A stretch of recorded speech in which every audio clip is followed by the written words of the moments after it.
Welcome back to Daytime. Most people who try to lose weight end up yo-yoing. They lose, they gain, and they lose, and they can gain even more. Dr. A is a weight loss specialist and author of the upcoming book, Why I Don't Lose Weight, and he's here to talk to us about the cycle of obesity. Tell us what's in this cycle of obesity. Well, let me just tell you, the cycle of obesity is something I discovered when I was working to try to lose weight myself. I was obese for many, many years. I was 240 at my highest. 240. We've got a picture of you when you were at your fantastic. highest. Great. Aren't you glad we have that? Yeah. So there you were, and how much weight did you lose? Well, I lost about 65 pounds, and I kept it off because I realized, and this is why I'm very, very passionate about this, I realized that, that weight loss is more contributed by a cycle. It's not just about overeating. There's a whole cycle that contributes to that. There's stress, anxiety that leads to depression, that leads to overeating. Your guilt mounts up, and that guilt keeps going and going and going, and more anxiety, more depression, more eating. Next thing you know, you're in a spiraling cycle. But you know what? You can break this cycle. I'm living proof of that. And I know that when people break the cycle, they're going to have a better life, and they're actually going to be able to have permission to live the authentic life that they deserve.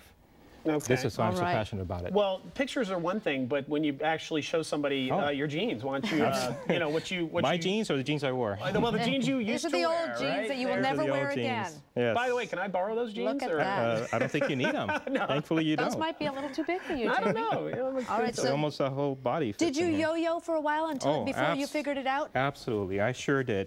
And I tell you, guilt absolutely drives the cycle. It's the steam engine of the cycle, you know, believe it or not. That guilt leads us to feelings of failure and inadequacy. You know, the common misconception about that people that are obese are lazy procrastinators is totally not true. My research, my own personal experience, and that of my patients show me that we are really perfectionists. And you know what? That perfectionism should be, it's good. It's a good thing, you know, it should be hailed, but it's also a double-edged sword, because what happens is we go into this extreme thinking. Either we do it very, very well, or we don't do it at all.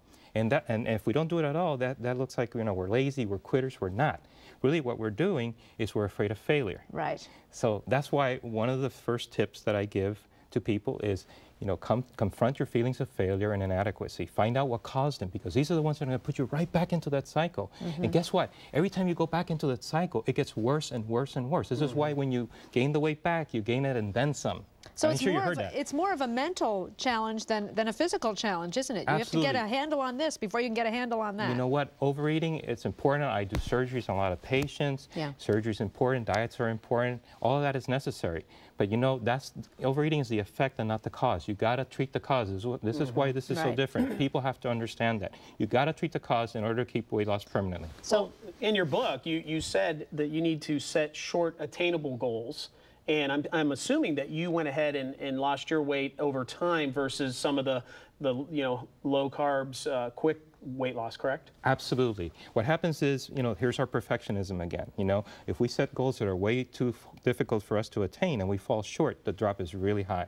And we're really going to go into that extreme thinking again and go all the way to the other end and not do it. But if you set goals that you're going to be able to achieve, not goals that are really easy either, but goals that you can achieve.